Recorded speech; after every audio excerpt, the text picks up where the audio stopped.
Hi students, so in this lecture we will solve this question, and this is a question of rotational mechanics and you can say of kinematics also. So the question is, one end of a rotating rod slides on the moving wedge as shown, the wedge moving at v0 speed से. The wedge is moving on the horizontal surface with velocity v0.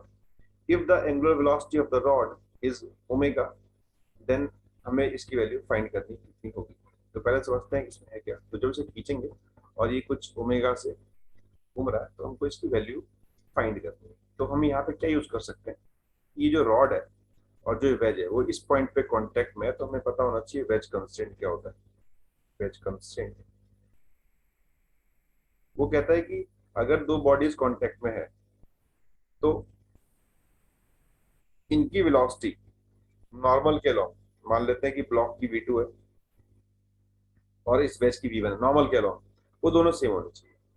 अगर ये contact में है तो along normal, normal के along component है वो same होने चाहिए. तो इसी को हम यूज करने वाले हैं.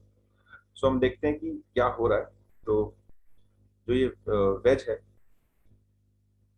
वेज के पास स्पीड v नॉट है, तो ये स्पीड इसके पास v नॉट है, तो इसका हम कंपोनेंट निकाल लेते हैं नॉर्मल वाला. कितना होगा, वेज की स्पीड बता रहा हूँ, ये 30 है, this is also 30, this is 60, this is equal to v naught cos 60 और v नॉट बाई 2. ये आ गया normal component, because normal plane ये वाली. तो वेज का नॉर्मल कंपोनेंट आ गया v नॉट बाई 2. अब बात करते हैं रॉड की. रॉड का नॉर्मल कंपोनेंट कितना है. तो पता है कि भाई रॉड तो इस पॉइंट के अबाउट घूम रही है ओमेगा से. सो रॉड के पास जो ये वाली वेलोसिटी होगी जो परपेंडिकुलर होगी रॉड के, परपेंडिकुलर रॉड के, है ना.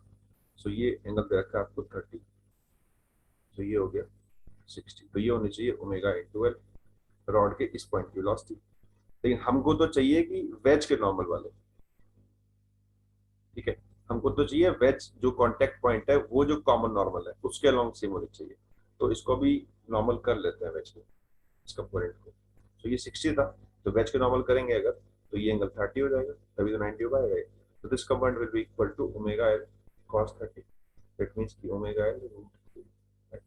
तो हमने रॉड के इस पॉइंट की वेलोसिटी निकाली नॉर्मल के अलोंग, और इस वेज की भी वेलोसिटी निकाली नॉर्मल के अलोंग. अब दोनों क्या होने चाहिए, सेम, बिकॉज कॉन्टेक्ट में. फिर से निकल के आया ओमेगा एल की वैल्यू वी नॉट बाई. अब पुट करते हैं, निकालना है कि हमको v naught upon omega L निकालना है whole square. So v naught omega की वैल्यू है वी नॉट बाई रूट 3 का square. So this will be equal to 3. So this is the answer of this question. बहुत easy सवाल है. अगर आपको वेज कंस्ट्रेंट पता है तो इससे बहुत आसानी से सॉल्व कर सकते हैं इसको. So, I hope कि आप लोगों को समझ में आया होगा. Thanks for watching.